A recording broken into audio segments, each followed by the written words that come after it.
Calendar वर्ष 2023 के आज आखिरी दिन हम सब चाइल्ड कंजर्वेशन फाउंडेशन और सेवा भारती के साथ 183वीं वेबिनार में जुड़े हैं। आप सभी का हार्दिक स्वागत है। हमारी ये यात्रा आगे भी इसी प्रकार चलती रहे आप सबके सहयोग से। चाइल्ड कंजर्वेशन फाउंडेशन का यही प्रयास रहेगा कि बच्चों के विषयों पे हम आपको कहीं ना कहीं किसी माध्यम से अवगत कराते रहें, समाज में जागरूकता फैलाते रहें।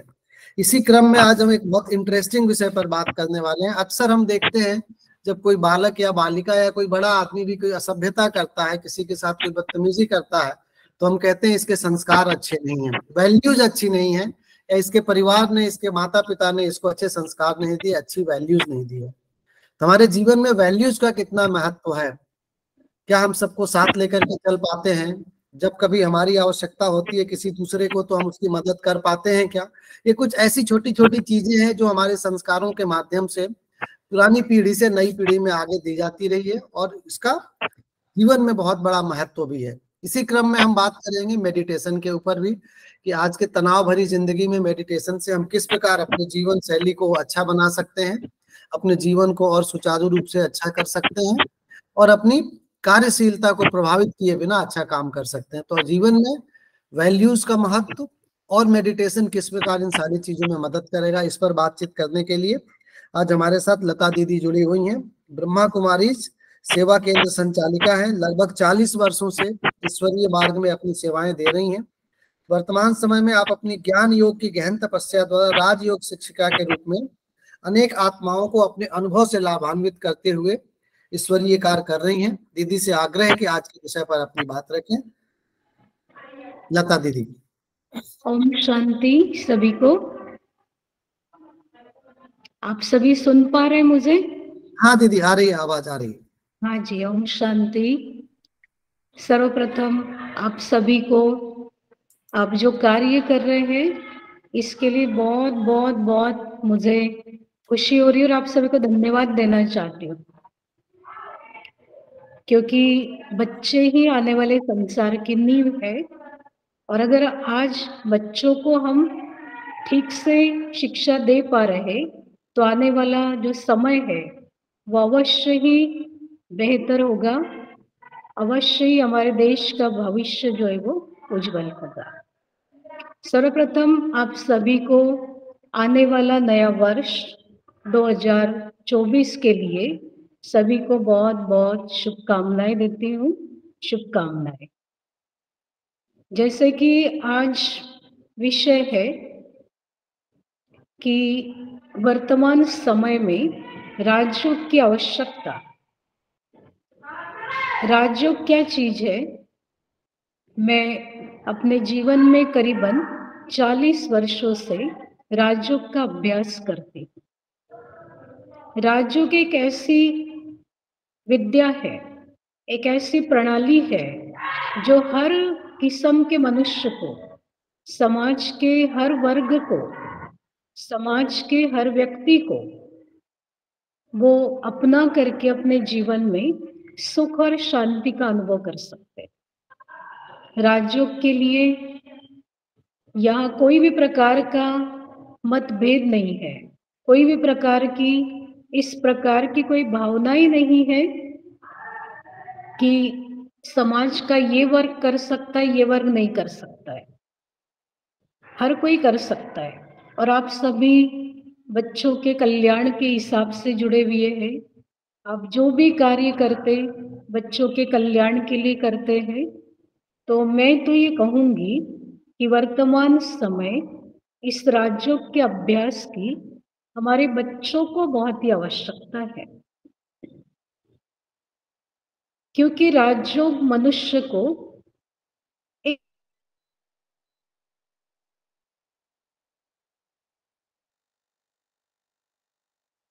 दीदी आपकी आवाज नहीं आ रही है। छोटेपन जी हाँ, आज छोटेपन से ही बच्चों के जीवन में, हेलो ठीक है दीदी, अभी आ रही है, आ रही है। Sorry for this.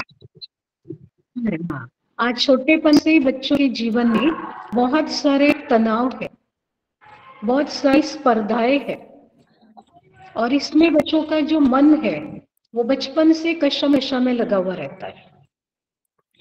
एक राजयोग एक ऐसी विद्या है जो हमें अपने मन को हर प्रकार की समझ दे करके अपने मन को शांत रखने की हमें प्रेरणा देता है।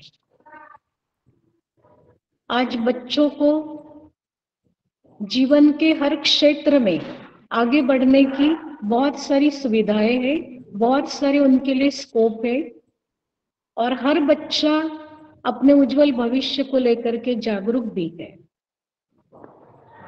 परंतु आज इस स्पर्धात्मक दौर में एकाग्रता की बहुत ही आवश्यकता है। अपने लक्ष्य में टिके रहने के लिए, अपने मकसद को पूरा कर पाने के लिए एकाग्रता की बहुत ही आवश्यकता है। वह एकाग्रता आज थोड़ा भंग होती जा रही है। उसके कई कारण हो सकते हैं। आज हम इलेक्ट्रॉनिक युग में जी रहे हैं, इलेक्ट्रॉनिक युग में चल रहे हैं और इलेक्ट्रॉनिक जो साधन है सभी वह बहुत करके एकाग्रता को भंग करते हैं। अगर जीवन में हम कुछ टाइम, मैं पूरा टाइम नहीं कहूंगी, थोड़ा टाइम भी अगर हम मेडिटेशन करें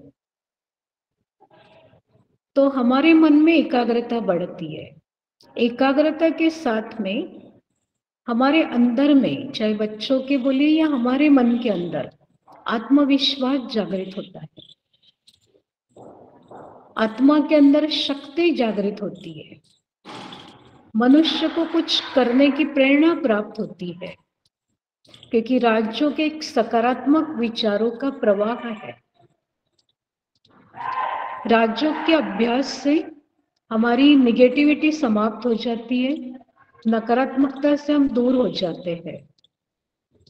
राजयोग एक मात्र ऐसा है जो हमें एक सोर्स से जोड़ता है, एक आध्यात्मिक शक्ति से जोड़ता है, जहां से हम अपने आप को जोड़ने के बाद अपने जीवन में अनेक मूल्यों का अनुभव करते हैं।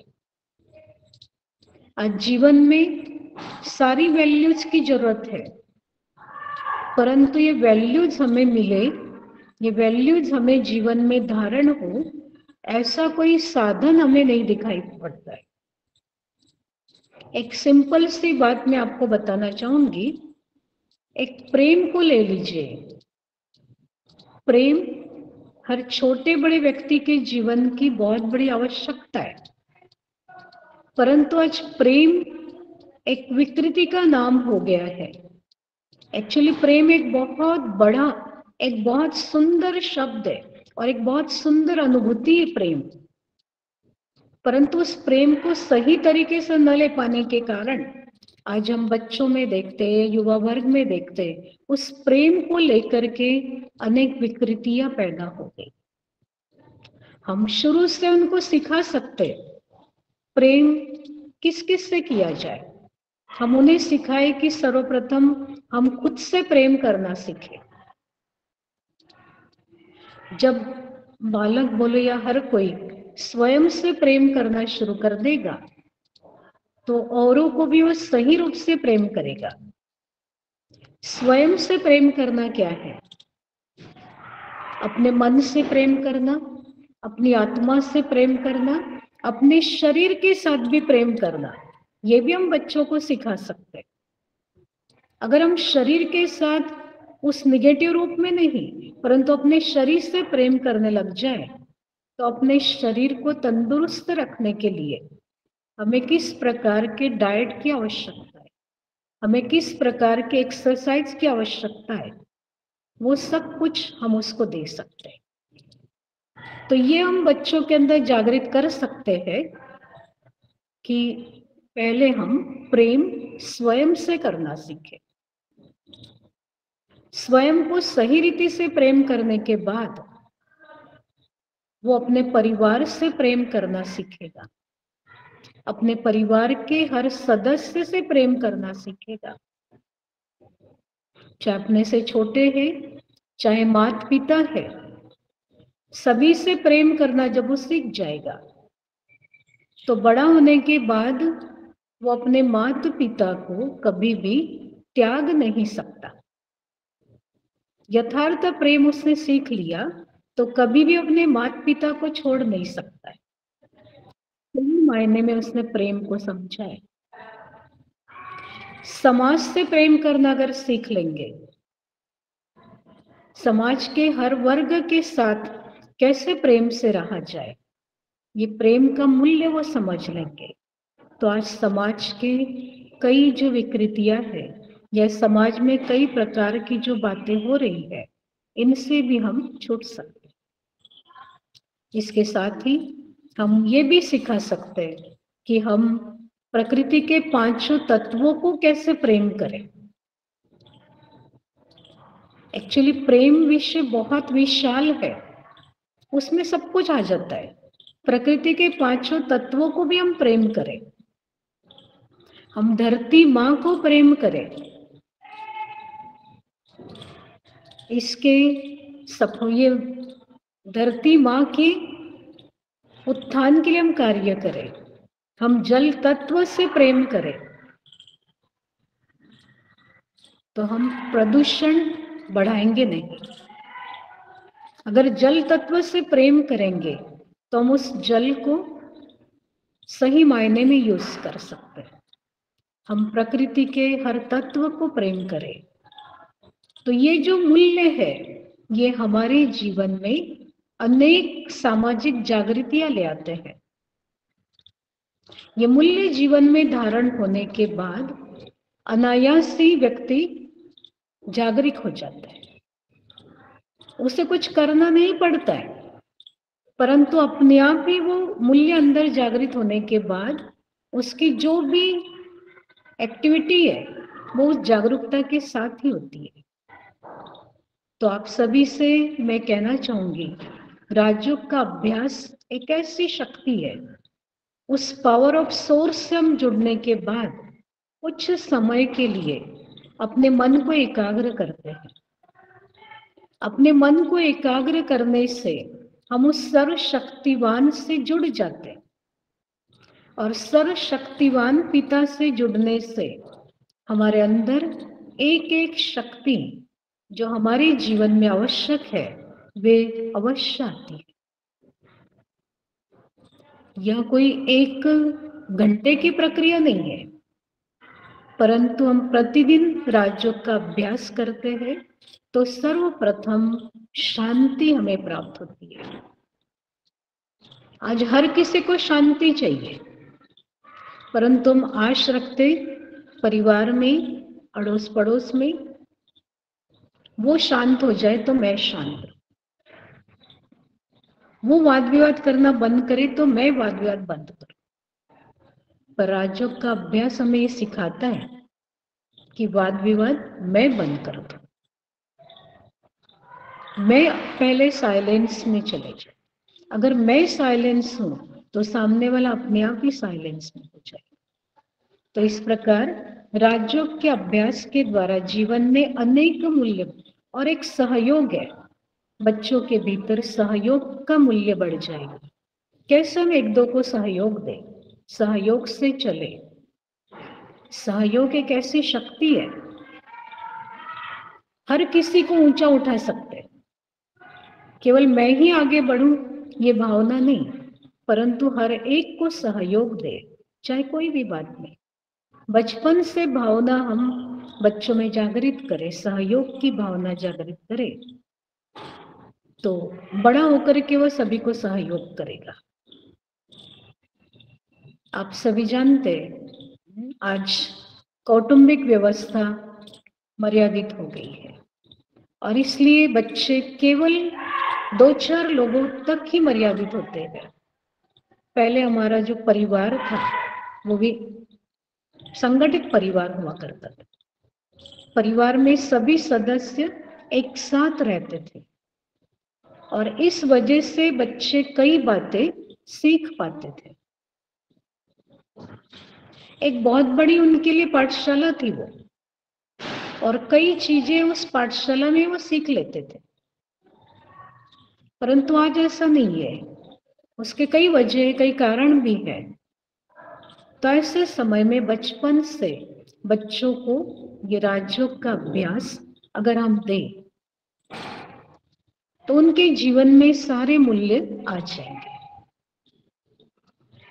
आज हमारा अनुभव है, जो बच्चे छोटेपन से इस आध्यात्मिकता के अभ्यास में जुड़े हैं, राजयोग के अभ्यास में जुड़े हैं, हम देखते हैं बड़ा होने के बाद चाहे वे भी बाहर चले जाते पढ़ने लिखने, जॉब करने, लेकिन जैसे औरों के बारे में सुनने में आता है कि वो बाहर जाने के बाद थोड़ा सा मिसगाइड हो गए या थोड़ा सा किसी और इसमें चले गए, पर उसी माहौल में रहते हुए राजयोग का अभ्यास करने वाले बच्चे वे सेफ रहते,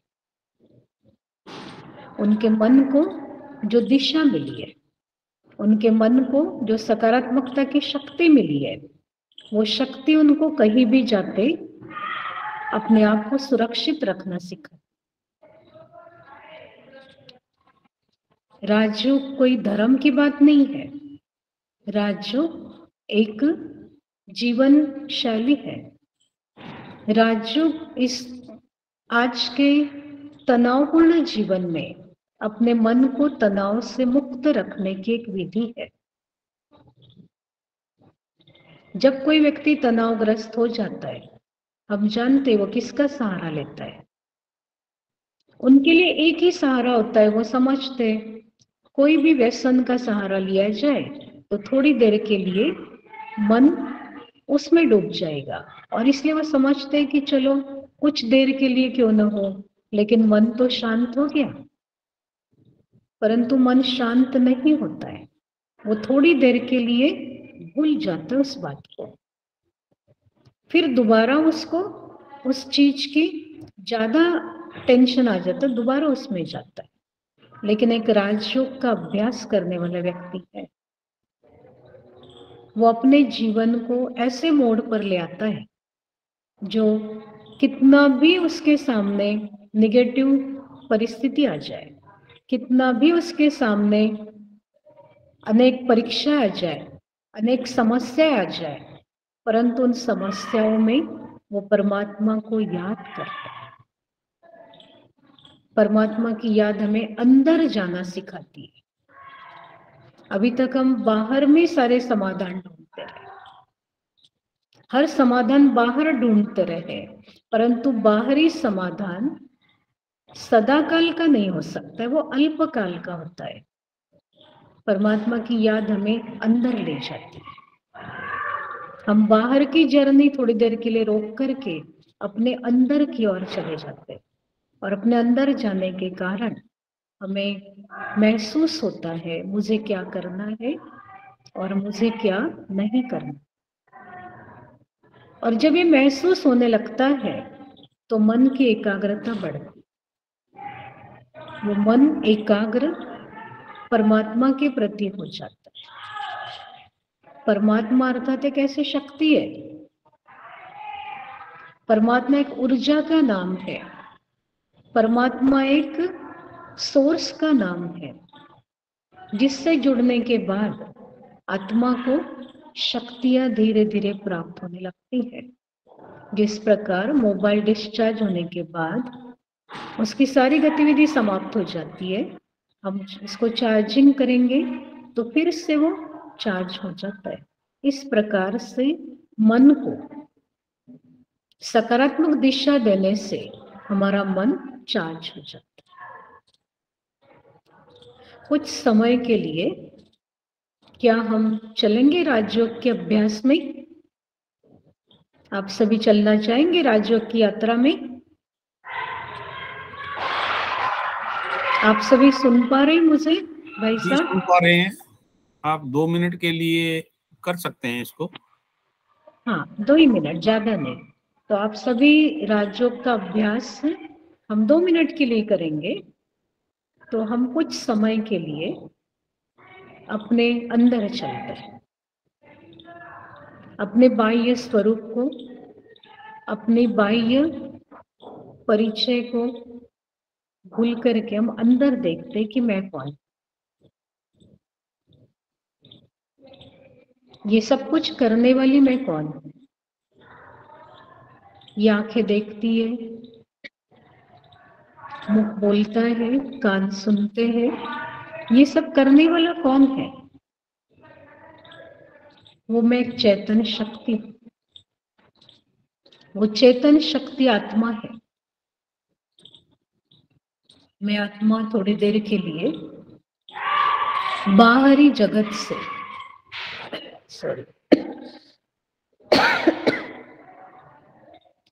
बाहरी जगत से अपने मन को मोड़ करके उस परम सत्य की तरफ अपने मन को ले जाती हूँ।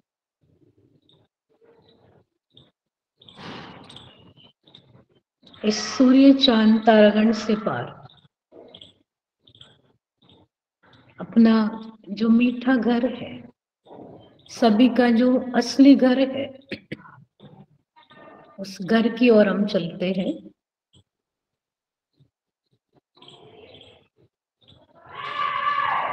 वहां परम शांति है, एक दिव्य शक्ति है।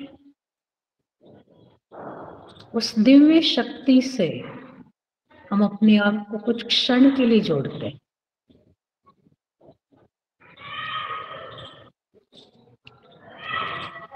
मेरे मन को एक अनंत शांति की अनुभूति,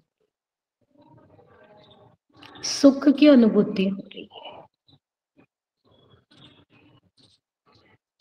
मैं और भीतर जाती हूँ, और भीतर जाती हूँ। मुझे अपने आप को देखने का बहुत अच्छा आनंद आ रहा है। मेरे मन की सारी चिंताएं, सारे तनाव शांत होते जा रहे हैं। मुझे एक एनर्जी का अनुभव हो रहा है।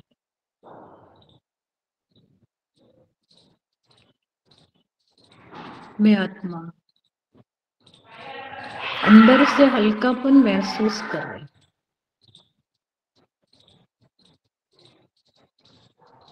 शांत महसूस कर रही हूँ। मेरे संकल्पों की गति भी शांत हो गई है।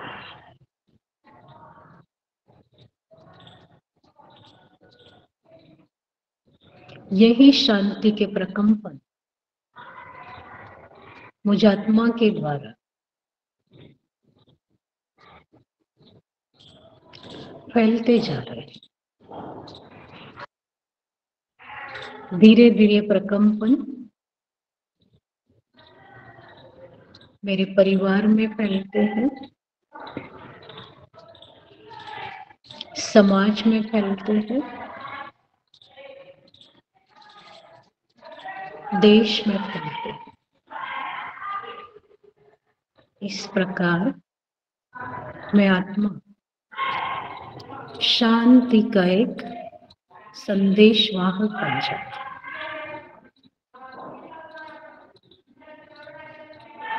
कुछ पल और शांति की आनंदमय स्थिति का अनुभव करने के बाद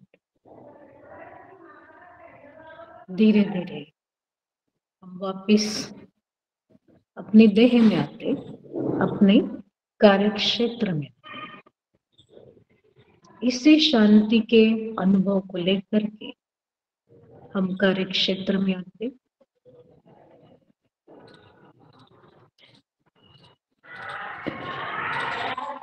ये शांति का अनुभव अब धीरे धीरे मेरा क्रोध कम कर रहा है, मेरा गुस्सा कम हो रहा है। ये अभ्यास करते करते हम पाते हैं कि मेरे जीवन से धीरे धीरे क्रोध, गुस्सा धीरे धीरे समाप्त होता जाता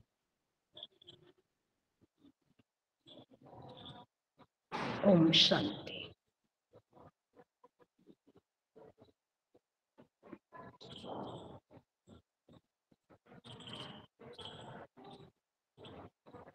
आगे कंटिन्यू करें या क्वेश्चन आंसर करेंगे?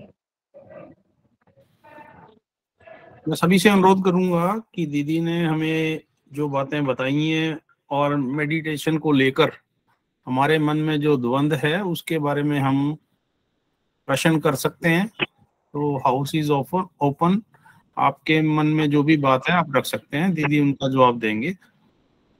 जी Brajesh Kumar ji, mister Brajesh Gupta please unmute कर लें अपने आप को। ओके अनिल जी जरा देखिए माइक ओपन कर दें ब्रजेश गुप्ता जी का। जी ब्रजेश जी आप खुद ही कर लीजिए, आपके पास एक्सेस, प्लीज अनम्यूट कीजिए अपने आप को।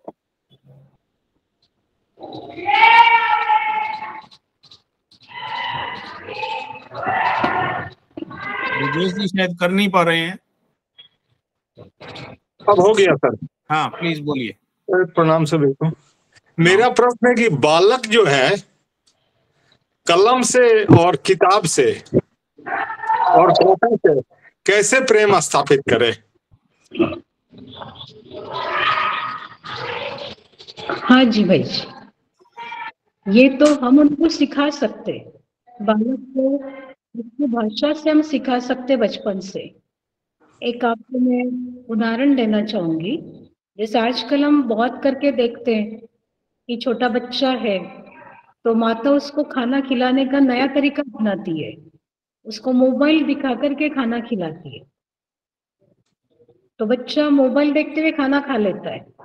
हम खुश होते हैं कि चलो खाना तो खा लिया उसने, परंतु क्या होता है कि वो मोबाइल देखने का जो आदी हो गया, yes. वो हर समय जिद करते हैं मोबाइल देखना है।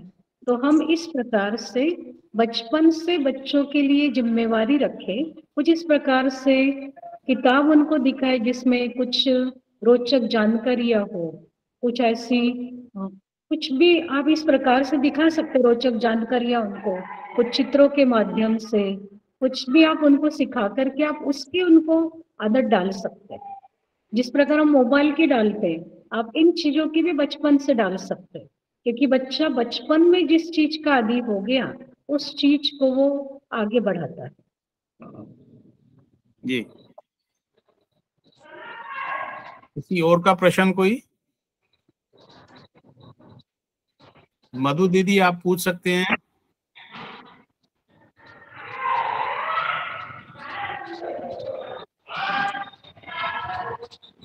डॉक्टर लक्ष्मण अनम्यूट कर लें। हाँ जी नमस्ते लता दीदी। नमस्ते। मैं नमस्ते भाई जी। लक्ष्मण मालाकार हूँ, त्रिपुरा का रहने वाला हूँ, CWC के साथ जुड़ता है। ये तो CCF तो हमारा बहुत ही एडिक्टेड माध्यम है, तो ये इससे बहुत बेनिफिट मिलते रहेंगे। बात ये है, आप तो मेडिटेशन के बारे में बात है, ये मैंने भी किसी ओकेशन में प्रपोजल किया था, इसको हर स्कूल में ये सिलेबस का अंतर होना चाहिए।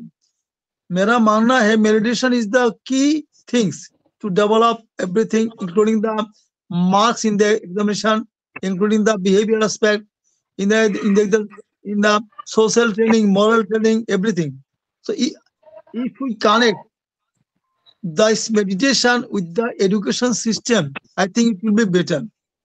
Another question, after a family, a parents, बहुत अच्छा मेडिटेटेड फैमिली, उसका ब्राह्मण शरीर है, उसका छोटा से उसका पिता माता ये जोग से युक्त है, युक्त है, जॉब से युक्त है, आध्यात्मिकता से युक्त है, उनका जो लड़का होता है उसको दोस्त सिखाने का क्या जरूरत है? वो तो जन्म का बाद ही देख रहा है, लेकिन ऐसा नहीं हो रहा है। और एक बात है, हमारा मेडिटेशन करने के बाद हमारा मन में जो भावना उत्पत्ति होता है, स्टेबल होता है, इससे हम विदेशी शत्रु को कैसे संभालना पड़ेगा, सोशल एक्सट्रीमिस्ट को हम कैसे प्रोटेक्ट करना पड़ेगा, please with the help of meditation. भाई साहब, आपको मैं बता दूं कि ये जो ब्रह्मा कुमारी विद्यालय है ये वर्ल्ड वाइड है और विदेश में भी इसकी कई शाखाएं हैं। और मैं आपको बताऊं कि विदेश के भाई बहने भी एक्चुअली राजयोग का अभ्यास करके एक सात्विक जीवन प्रणाली अपना चुके। तो अगर हम भारत में रहते हुए इसका अभ्यास करें तो निश्चित तरीके से हमारा जीवन सात्विक बनेगा ही बनेगा। बिल्कुल बिल्कुल ठीक। मधु बहन। जी सर, नमस्कार सर। नमस्कार। नमस्ते बहन जी। हाँ जी नमस्ते नमस्ते। हम लोग राजयोग में आपके कोरबा में जाते हैं हमेशा, ब्रह्म कुमारी में।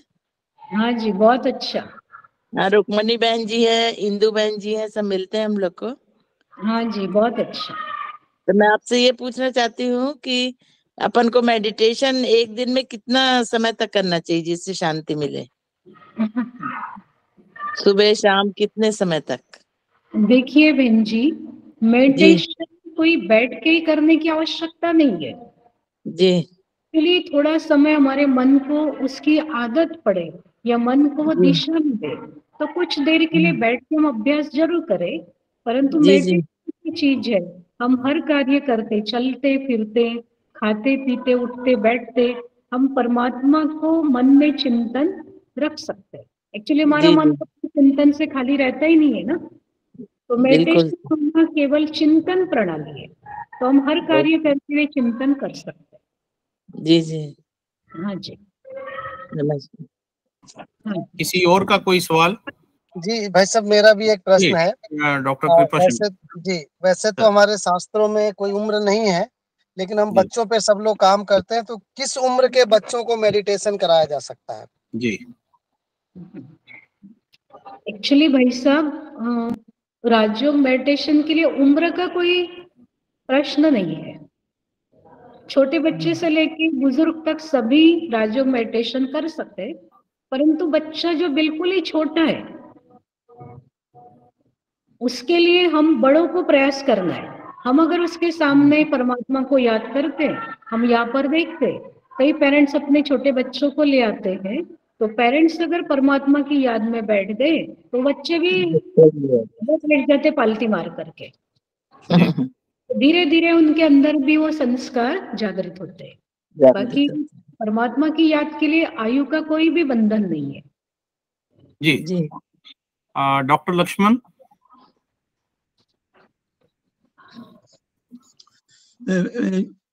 लता मैडम प्लीज, ये तो एक जीवन शैली है ना। हाँ जी। जीवन शैली में हम बच्चों को छोटा से सिखाते रहेंगे, उनका खाना पीना बारे में, उनका सोने के लिए बारे में, हर कुछ के बारे में उसको सिखाना जरूरी है। इसका अंदर मेडिटेशन भी एक जरूरी है जी। तो जब तक इसको नहीं सिखाएगा, पिता माता छोड़ के कोई टीचर के पास जाएगा तो ये नहीं हो सकता है। और स्कूल में, हमारे स्कूल में मैंने देखा वो 5 मिनट के लिए मेडिटेशन किया तो उससे ज्यादा नहीं हो सकता है। वो बच्चों टीचर के डर से करता है, चुपचाप रहता है। मैंने बोलता था तुम कॉन्सेंट्रेट करो किसी के बारे में, तुमको फूल चाहिए, फूल के बारे में, पिता माता के बारे में, जैसे सूर्यों का, चंद्रों का, जो चीज तुम्हारा पास अच्छा लगेगा उसका ही तुम कंसंट्रेशन करो। ये कंसंट्रेशन करने के बाद भी उसका अंदर जो नेगेटिव सिम्टम देखता है, ये क्यों है? एक्चुअली भैया राजयोग मेडिटेशन में सबसे पहले हमें खुद को जानना है, मैं कौन और मेरा कौन। तो मैं आत्मा हूँ, एक ये वर्ड भी जानने से बहुत कुछ हमारे को फायदा हो जाता है। हम बॉडी कॉन्शियस से सोल कॉन्शियस में जब आ जाते हैं तो हमारे अंदर बहुत कुछ हो जाता है। मैं कौन, राजयोग का सबसे पहला वर्ड है मैं कौन, ये जानो। और उसके पश्चात मेरा कौन है, मैं किससे जुड़ी हुई हूँ। एक्चुअली हम एक परिवार में, शरीर के रूप से परिवार में, पर मैं आत्मा कहाँ से जुड़ी हुई हूँ, मुझ आत्मा का सोर्स कौन है। जब इसको हम जानते हैं तो फिर बहुत से बॉडी कॉन्शियस की बातें दूर हो जाती है। और रही बात तो इस विद्यालय के द्वारा स्कूलों में बच्चों के लिए भी कई प्रोजेक्ट चलाए जाते हैं, जैसे टच द लाइट का कार्यक्रम हमने 5 से 7 तक के बच्चों को चलाया था। कई स्कूलों ने उसको एडॉप्ट किया है और कई स्कूलों में चल रहा है और इसके बहुत पॉजिटिव परिणाम हमारे सामने आते हैं। तो उसमें बच्चों के हिसाब से वो अभ्यासक्रम बना हुआ है सारा टच डिलाइट का। तो स्कूलों में हफ्ते में 1 दिन बहनों को बुलाते हैं और बहनें उसके ऊपर लेक्चर देती हैं। दीदी मेरा एक प्रश्न और है कि हाँ क्या इसमें कुछ शॉर्ट टर्म कोर्सेज 2 दिन 3 दिन या 4 दिन के होते हैं जो हम संस्थाओं में बच्चों के साथ आयोजित कर सकते हैं? जी भाई साहब, होते हैं। 3 दिन का भी होता है, 3 दिन का भी होता है, 5 दिन का भी होता है, इवन कि आप 2 दिन का भी कर सकते हैं। तो उसमें कितना घंटा पर डे होता है 3 दिन का अगर प्लान करें तो? मोस्टली 1 घंटा,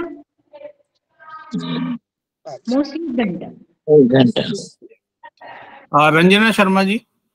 हाँ जी भाई जी।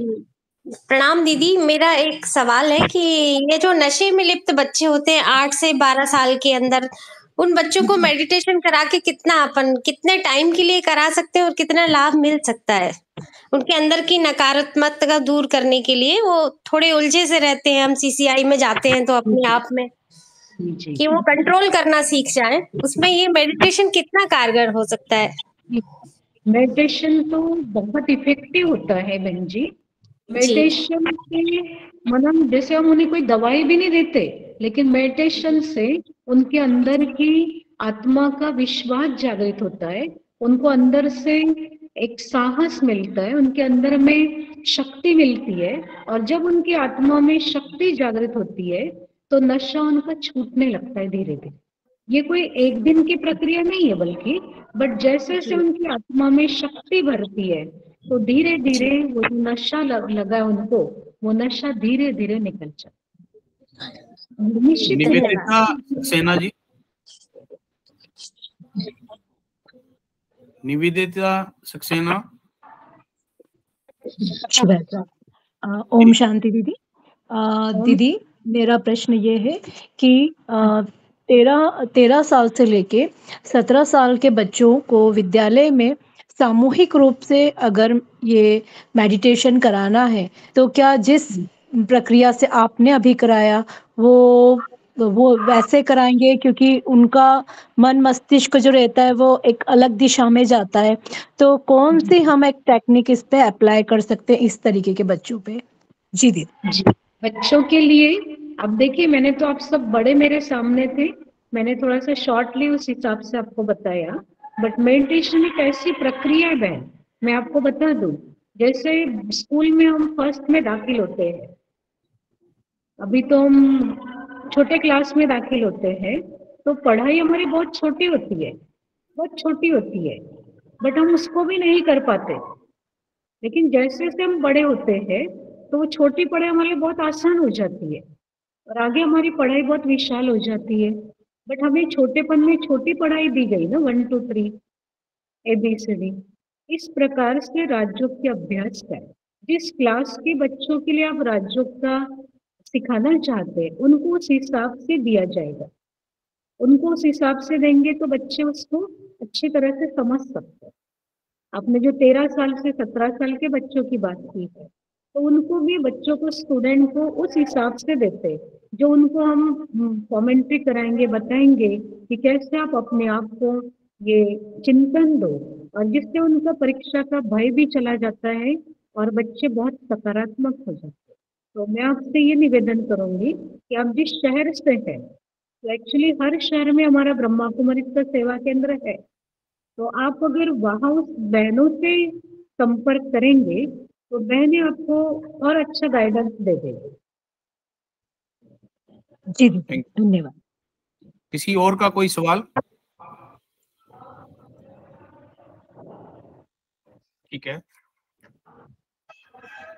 मैं आज के इस 183वें वेबिनार में चाइल्ड कंजर्वेशन फाउंडेशन की तरफ से आयोजित आज के इस वेबिनार में ब्रह्म कुमारीज इंटरनेशनल यूनिवर्सिटी की तरफ से लता दीदी ने जो मेडिटेशन के बारे में हमें जानकारी दी, उसके लिए आभारी हूं।